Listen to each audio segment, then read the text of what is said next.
his strategies, his visions, and then what kind of team can you build around you in your network marketing business, whether that's the actual team itself inside the business, or if maybe you're a big leader listening to this, because I mean, we've got the Ann Fishers of the world listening as well, right? She'll love the shout out, but who need an actual support team around them. So I love that. Will you maybe go over some of your weaknesses that you have, and just to, because guys, I know he's starting to sound like not human. He's just so good. So what are some of Eric Worre's weaknesses? Get ugly with us.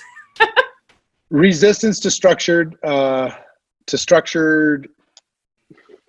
authority of any sort. If they tell me I can't drive faster, I want to drive faster. If they tell me I shouldn't eat something, I want to eat that thing. I mean, I don't know. You're looking pretty lean. You're looking pretty lean, friend. Yeah, but it's because it's my idea. If it's my idea, I have no problem doing it. But if it's not my idea and somebody tells me I have to, I do not like it. I am not happy. So yeah, I mean, for me, that's probably the biggest one that's held me back from doing what I need to do. My consistency is it's probably cost me $10 to $15 million in commissions over the course of my career as a distributor network marketing, just being inconsistent. Wow. Hot and cold, hot and cold, hot and cold, hot and cold. You know, I'd be totally plugged in, then I'd disappear for 2 weeks. And I'd be totally plugged in, then I'd disappear for a week. And I'd be really dependable, then I'd be undependable. And that inconsistency was really rough. So rebellion to structured authority. So what I learned to kind of cope with these issues in my personality by tricking my mind. So if I come up with like long-term things that I'm supposed to do every day, I rebel against. But I would give myself a 3-day challenge to do something. And then I'm okay with that. So I learned to kind of build my life around project to project to project. I'd go to this project, I'd go to that project, I'd go to the next project, I'd go to the next project. And I'm pretty productive when it comes from going project to project. Not so much on, my daily routine. I watch some of the people like, some of your friends, the Susan Slides, the Haley Hobsons. They're so disciplined. Every minute of every day is scheduled. And you got to go through different assistants, and you got to schedule this different time. I mean, if you tell me I have an appointment tomorrow at 2 p.m., I'm now unhappy. Wow. I mean, you know what I mean? It's just like, so I even have a support I'm sorry system. to upset you with your 11 a.m. podcast. No, I was excited. I was excited about this. But even so, I had to have a support system of 3 different people. Okay. To remind me that I had this, to send me the link, and to make sure the laptop was set up effectively so it was going to record properly. 3 different people. Just for you to sit down and be on time. I love it. I love the honesty. Yes. So that's been, for me, coping mechanism. The biggest coping mechanism is I have to screw it around and figure out whatever it is that I want to get done. It needs to be my idea. Number 1. And number 2, I have to trick my mind into being productive by having short-term projects.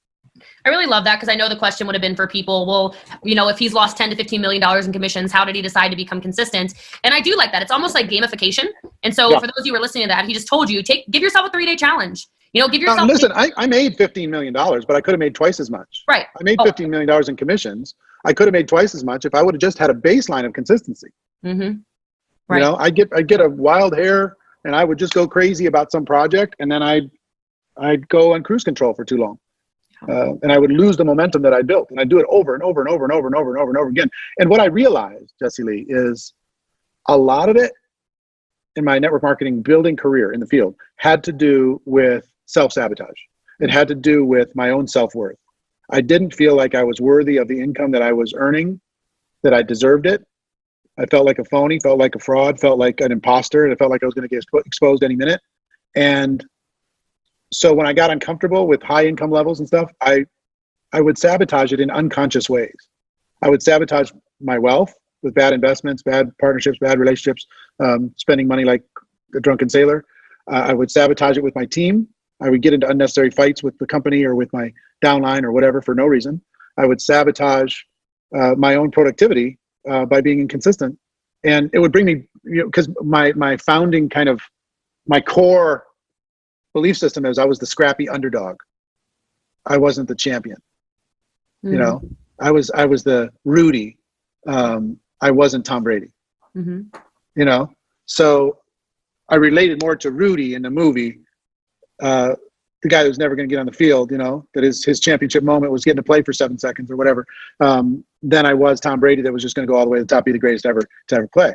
So it took me a long time. Marina was very helpful with me on that, to figure out that I was sabotaging my own success with, you know, because of my own self-worth, self-image issues.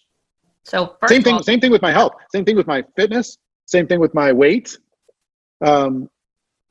You know what I mean? I've dealt with that in lots of different forms. I still deal with it today. I'm 56 years old and I'm still dealing with this stuff. It's crazy from being, you know, when you were a kid, still deal with it.